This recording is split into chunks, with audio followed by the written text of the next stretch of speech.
자, 빈혈 하면은 많은 사람들이 아니면 거의 모든 분들이 빈혈에 대해서 알고 계십니다. 그런데 이 빈혈이란 말이 좀 한국 사람들한테서는 잘못 인식이 된 것들도 있고 해서 오늘은 그 빈혈에 대해서 전반적으로 몇 가지를 짚어보겠습니다.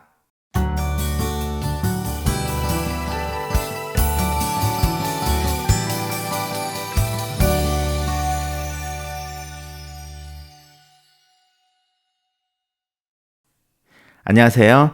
제가 며칠 전에 젊은 여성분이 빈혈이 심해서 오셨는데 그 분과 이야기를 하면서 여러 번 느낀 일이긴 하지만 한국 분들이 빈혈에 대해서 굉장히 잘못 이해를 하시는 부분이 있어서 오늘은 거기에 대해서 좀 한번 짚고 넘어갈까 해봅니다.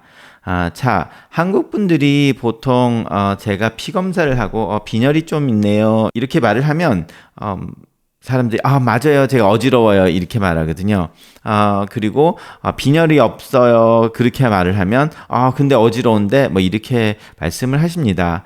그래서 많은 분들이 빈혈을 어지러운 것과 같이 동일하다고 생각을 하십니다.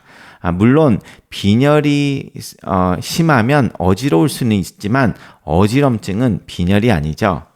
자, 그러면 정확히 빈혈이라는 거는 우리가 몸에 피가 모자라는 거죠. 그 피 중에서 적혈구가 모자란 것을 우리가 빈혈이라고 합니다. 그 빈혈이 심해지면 피가 별로 없으니까 어지러울 수는 있습니다. 하지만 어지럼증에 대해서는 여러 가지 다른 이유 때문에 생길 수 있다는 것 먼저 짚고 넘어가고요. 그럼 진짜로 빈혈이 있었을 때 거기에 대해서 이야기를 해볼 건데요.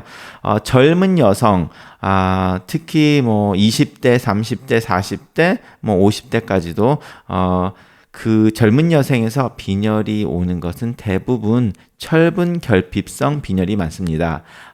그 이유가 생리를 하기 때문에 여성이 생리를 하면서 달달이 피를 출혈을 하게 되는 거잖아요. 그러면은 피를 잃으면 거기서 철분은 몸 바깥으로 나가기 때문에 철분이라고 하면 우리가 피를 만드는 재료라고 생각을 하시면 돼요.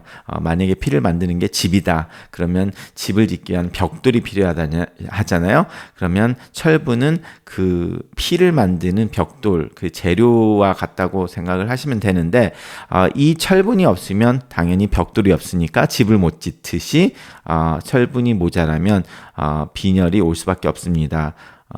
그 피를 못 만들기 때문에. 그래서 우리가 그걸 철분 결핍성 빈혈이라고 하는데요. 이렇게 젊은 여성분들이 피 출혈을 하면 철분이 나가서 재료가 없으니까 아무리 우리가 철분을 음식에서 섭취를 하더라도 모자라기 때문에 그럴 경우에는 철분 알약을 대처를 해서 또 먹어가지고 철분을 충분히 채워서 피를 만들어야 되죠. 그래서 제가 지난주에 뵌 그분은 생리를 너무 심하게 하셔가지고 그 산부인과에 가셔가지고 산부인과에서 시술까지 하시고 났는데 그 다음날 너무너무 어지러워가지고 쓰러질 뻔했다 해서 오셨는데 거의 수혈을 해야 되는 정도의 빈혈이었습니다. 그래서 뭐 응급실을 가라 할 정도로 그랬는데 다시 철분을 주면서 조금씩 좋아지고 있어서 계속 모니터링을 하는 경우인데요. 실제로 이게 심해서 주기적으로 수혈을 받는 경우까지도 있기는 합니다. 많지는 않지만 왜냐하면 젊은 여성들은 골수는 정상이기 때문에 피를 잃어버리면 하혈로 해서 잃어버리면 생리로 해서 잃어버리면 충분히 피를 금방금방 만드는데 결과적으로 철분이 배출이 됐기 때문에 먹는 걸로 철분을 음식에서 충분히 해야지 만들 수 있지만 그 재료가 모자라서 못 만드니까 결과적으로 철분을 드시는 게 좋습니다. 그래서 생리를 하시는 젊은 여성분들은 뭐 빈혈이 좀 있다거나 하면 먼저 쉽게 그냥 철분을 드시면 많은 경우 해결이 되는 경우가 많죠.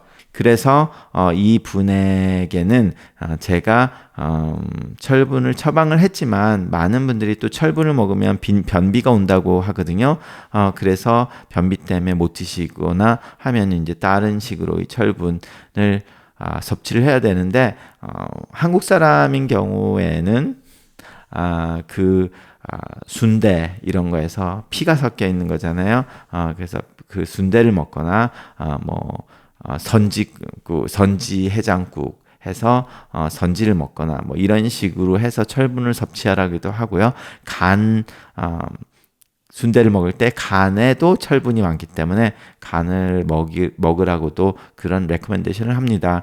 물론 뭐 간에는 콜레스테롤이 많다고는 하지만 어차피 젊은 그 생리를 하시는 분이야 뭐 간 먹는다고 해서 콜레스테롤이 높아져 봤자 얼마 높아지지 않는 젊은 여성들이니까 큰 걱정거리는 없다고 생각합니다. 이 생리를 심하게 해서 굉장히 심한 빈혈이 계속 반복이 되면